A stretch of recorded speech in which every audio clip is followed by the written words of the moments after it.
আসসালামু আলাইকুম। কেমন আছেন সবাই? নিশ্চয়ই আল্লাহর রহমতে সবাই ভালো আছেন। আজকে কথা বলবো কালো জাদু অথবা ব্ল্যাক ম্যাজিক নিয়ে। কালো জাদু, ব্ল্যাক ম্যাজিক, কুফরি কালাম বা তাবিজ করা, এসব বিষয়গুলোর নাম শুনলে ভয়ে ধরে যেতে পারে যে কোনো মানুষের মনে। কিন্তু কখনো কি আপনার মনে প্রশ্ন জেগেছে, কি এই কালো জাদু বা কিভাবে এটি কাজ করে? জাদুবিদ্যার বইগুলো যেহেতু বেশ পুরাতন, তাই এর ভাষাও বেশ জটিল। সুতরাং এক এক জায়গায় এক এক রকম ব্যাখ্যা পাওয়া যেতে পারে। এই বিষয়গুলো কালো জাদু চর্চাকারীরা খুব একটা মুখ খুলেন না এই বিষয়গুলো নিয়ে। তাই এখনও কালো জাদুর বেশিরভাগ রহস্যই আমাদের কাছে অজানা। মধ্য কথা, সুপার ন্যাচারাল ব্যাপারটা এ কারণেই সুপার ন্যাচারাল, কারণ বিষয়টি অত্যন্ত গোপন এবং মিস্টেরিয়াস। তবে সে যাই হোক, বিজ্ঞানে জাদুর অস্তিত্ব থাকুক অথবা না থাকুক, কোরআনে যেহেতু এই বিষয়টি বর্ণনা আছে, তাই একজন মুসলিম হিসেবে আমরা অবশ্যই এই বিষয়টি বিশ্বাস করে থাকি। এটা আমার ঈমানের অংশ। আল্লাহ আমাদের সবাইকে সমস্ত বদ আসর থেকে রক্ষা করুক, আমিন। আচ্ছা, ব্ল্যাক ম্যাজিক বা কালো জাদু চর্চা হয়ে আসছে আদিকাল থেকে।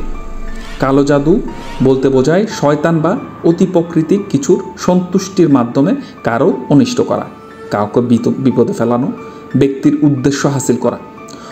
অঞ্চলভেদে এই চর্চার বিভিন্ন নাম, যেমন ভুডু, তন্ত্রমন্ত্র, কুফরি কালাম, বানমারা ইত্যাদি বলা হয়ে থাকে। আব্রাহামিক ধর্মবিশ্বাস মতে জাদুটোনা বা বানমারা সত্যি মানুষের ক্ষতি করতে পারে এবং এটা হয়ে থাকে।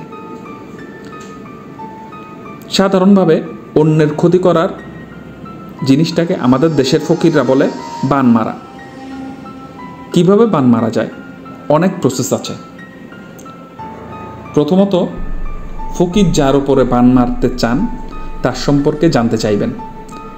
আপনি তার মোবাইল নাম্বার, ফেসবুক অ্যাকাউন্ট অথবা অন্যান্য কিছু দিলে হবে না। তার ছবি কিংবা কাপড় চোপড় কিংবা তার শরীরের চুল, নখ, অলংকার এইসব লাগবে। তারপরে ফকির সেই সব ব্যবহার করে বান মারবে। দূর থেকেও বান মারা যেতে পারে, আবার কাছে গিয়েও বান মারতে পারে। যে বান কাছে গিয়ে মারবে তার টার্গেটেড মানুষের ঘরে তাবিজ, কবচ, মাদুলি অথবা ছাগলের লাদি, তুলসী পাতা, আকন্দের ডাল, কালো কবুতরের হাড়, কালো ছাগলের চামড়া এইসব নিয়ে গিয়ে রাখতে হবে। ফকির যদি অনেক বেশি শক্তিশালী হয়ে থাকে, তাহলে জিনের সাহায্যে ওই টার্গেটেড মানুষের বিভিন্ন রকমের ক্ষতি করতে পারে। এক ব্যক্তি থেকে শোনা যায় তার এক নিকট আত্মীয় তার বাচ্চাদের উপরে বান মারা হয়েছে। প্রমাণ কি? প্রমাণ হিসেবে সে বলল, বাচ্চাদের দীর্ঘদিন ধরে জ্বর, কিছুতেই সারছে না। সন্দেহের বশে সে বাচ্চাদের মাথার বালিশ খুলল। ভেতরে তুলা ছাড়াও অনেক অস্বাভাবিক জিনিস পেল, যেমন শুকিয়ে যাওয়া ছাগলের চামড়া, কোনো পশুর বিষ্ঠা, শিরিষ, অন্য কোনো গাছের পাতা, হলুদ বর্ণের লম্বা ঘাস, ফালি করে কাটা বাঁশ ইত্যাদি। এইগুলো দেখিয়ে সে আমাকে বলল, আমি নিশ্চিত এগুলোর মাধ্যমে দূর থেকে কেউ আমার বাচ্চাদের বান মারছে। কালো জাদু একজন মানুষের সুন্দর জীবন তছনছ করে দিতে পারে। যারা কালো জাদুর শিকার হয়েছে তারাই একমাত্র বলতে পারবে কালো জাদু কতটা ভয়ানক। অনেকে আছে কালো জাদুর কারণে মৃত্যু যন্ত্রণায় একদম অতিষ্ঠ হয়ে গিয়েছে। মৃত্যুর যন্ত্রণার মতো কষ্ট দেয় কালো জাদু। অনেকে মারা যায়, আবার কেউ কেউ বেঁচে যায় সঠিক চিকিৎসার কারণে। কালো জাদু হলে সঠিক চিকিৎসা পাওয়া খুবই গুরুত্বপূর্ণ।